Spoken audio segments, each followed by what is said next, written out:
Au cœur d'un village isolé dans une région reculée d'Afrique, vivait un homme nommé Issa avec sa fille, Mariam, et leur fidèle chien, Bako. Issa avait perdu sa femme des années auparavant et s'était dévoué corps et âme à élever sa fille. Bako, un chien robuste et affectueux, était devenu une partie intégrante de leur petite famille. Ensemble, ils formaient un trio inséparable. Un jour, Issa prit une décision importante. Leur maison, vieille et délabrée, ne suffisait plus.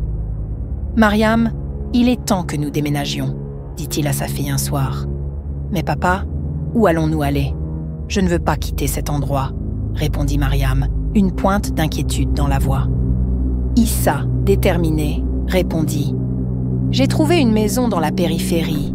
Elle est spacieuse, calme et parfaite pour nous. » Bien que réticente, Mariam finit par accepter. Après tout, elle faisait confiance à son père. Quelques jours plus tard, ils chargèrent leurs affaires dans une vieille charrette, Bako trottinant joyeusement à côté d'eux. La nouvelle maison était grande, construite avec des briques rouges.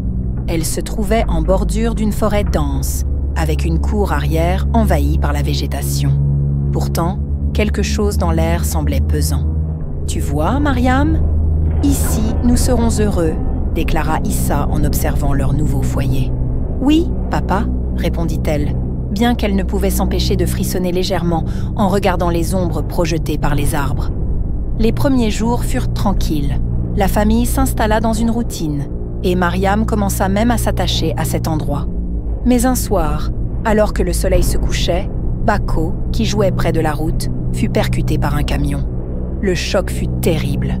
Mariam hurla de douleur en voyant le corps sans vie de son fidèle compagnon. « Papa, fais quelque chose. Bako ne peut pas partir comme ça, » pleura-t-elle. Issa, le cœur lourd, ramassa le chien. « Je suis désolée, Mariam. Nous devons lui offrir un enterrement digne. » Ils creusèrent un trou dans la cour arrière et y enterrèrent Bako, posant une pierre en guise de tombe. Le lendemain matin, alors qu'Issa prenait son café, un bruit familier se fit entendre. Des griffes sur le sol. Il leva les yeux et manqua de faire tomber sa tasse. Bako était là, assis dans le salon, la queue battant joyeusement. « Mariam, viens vite !» cria-t-il. La jeune fille accourut et s'arrêta net en voyant le chien. « Papa, comment est-ce possible ? » ?»« Je ne sais pas, Mariam. Peut-être qu'il n'était pas mort. Ou alors... » Ils ne trouvèrent aucune explication rationnelle, mais Bako semblait en parfaite santé. Mariam était ravie de retrouver son compagnon, et Issa choisit d'ignorer l'étrangeté de la situation. Les semaines passèrent, mais une série d'événements troublants commença à se produire. La nuit, Issa entendait des bruits dans la cour, comme si quelqu'un creusait. Bako, autrefois calme, se mettait à grogner sans raison apparente. Puis, le drame frappa à nouveau. Un jour, Mariam fut victime d'un accident de la route alors qu'elle revenait du marché. Les villageois ramenèrent son corps sans vie à Issa, qui s'effondra de douleur. « Pas elle, pas ma fille », murmura-t-il, anéanti. Mais cette nuit-là, une idée terrifiante germa dans son esprit. Il se rappela le retour inexplicable de Bako. Si cela a marché pour le chien, peut-être que, dans le silence de la nuit, Issa creusa une tombe dans la cour et y plaça le corps de sa fille. Il passa le reste de la nuit à prier, les mains tremblantes, espérant un miracle. Le lendemain matin, il fut réveillé par une voix douce. « Papa ?» Il ouvrit les yeux et vit Mariam debout devant lui, le visage pâle mais souriant. « Ma fille, tu es revenue !» s'écria-t-il, les larmes coulant sur ses joues. Au début, Mariam semblait normale, mais au fil des jours, Issa remarqua des changements. Elle était étrangement silencieuse, et ses yeux, autrefois pleins de vie, étaient désormais ternes et vides. « Papa, pourquoi es-tu si distant ?» lui demanda-t-elle un soir, un sourire froid aux lèvres. « Rien, ma fille. »« Tout va bien, » répondit-il, bien qu'un frisson lui parcourût l'échine. Mais Issa commença à se méfier. Il entendait Mariam parler seule la nuit, ses murmures incompréhensibles résonnant dans la maison. Bako, lui, évitait désormais la jeune fille, grognant à chaque fois qu'elle s'approchait. Un soir, Issa découvrit Mariam en train de creuser un trou dans la cour. « Qu'est-ce que tu fais ?» demanda-t-il horrifié. Elle se retourna lentement, son sourire plus effrayant que jamais. « Je prépare ta place, papa. C'est mieux si nous restons ensemble pour toujours. » Issa comprit que la chose qui se tenait devant lui, bien qu'elle ait le visage de sa fille, n'était plus vraiment Mariam. Son instinct lui criait de fuir, mais comment échapper à ce qui partageait son toit et ses nuits? Les jours suivants, Issa mit en place un plan. Il prépara discrètement ses affaires, comptant s'échapper un soir où Mariam semblait distraite. Mais elle semblait lire dans ses pensées. « Papa, pourquoi tu fais ça ?»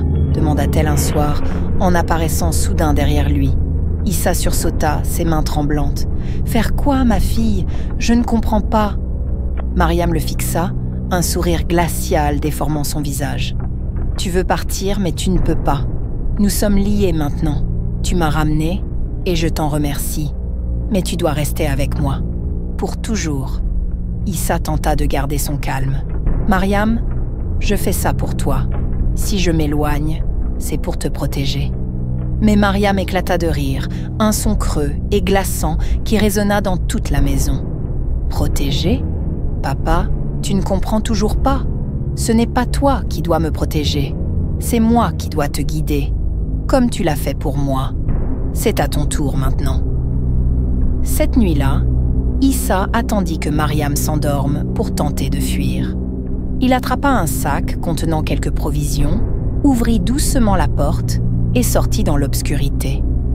La lune, cachée par des nuages épais, plongeait la cour dans une obscurité presque totale. Mais à peine avait-il atteint le portail qu'une voix résonna derrière lui. « Tu pensais vraiment que tu pouvais me quitter ?»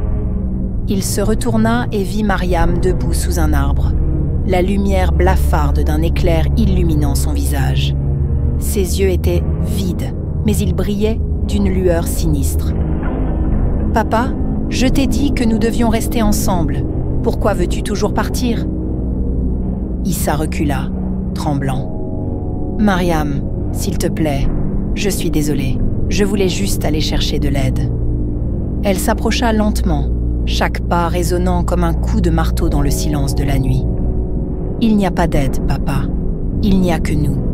Tu m'as ramené, et maintenant, tu dois m'accompagner. » Issa trébucha en reculant et tomba dans un trou fraîchement creusé. Il se rendit compte, horrifié, qu'il était allongé dans une tombe, celle que Mariam creusait les nuits précédentes. Avant qu'il ne puisse se relever, Mariam était déjà là, une pelle à la main. « Tu vois, papa, tout était prêt. Maintenant, repose-toi. Bako et moi, nous veillerons sur toi. »« Non, Mariam, arrête! Je suis ton père !»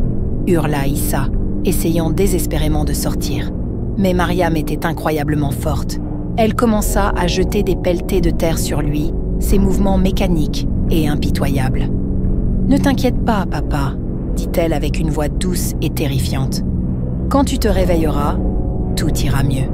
Nous serons enfin réunis, une vraie famille. » La terre recouvrit lentement Issa, étouffant ses cris et ses supplications.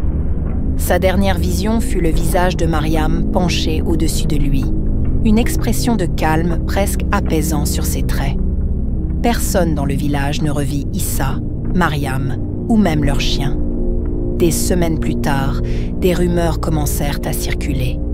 Ceux qui passaient près de la maison juraient entendre des aboiements, des rires d'enfants, et parfois même une voix grave chantonnant une berceuse. Un jour, un jeune berger osa s'approcher. À travers une fenêtre brisée, il vit une silhouette masculine assise dans un fauteuil, une jeune fille accroupie à ses pieds, caressant un chien. Tous trois semblaient figés, comme des statues, mais leurs yeux brillaient d'une étrange lueur. Effrayé, le berger s'enfuit et rapporta ce qu'il avait vu.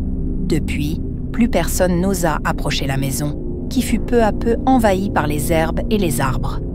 La légende dit que quiconque pénètre dans la cour entend des voix l'invitant à rester pour toujours.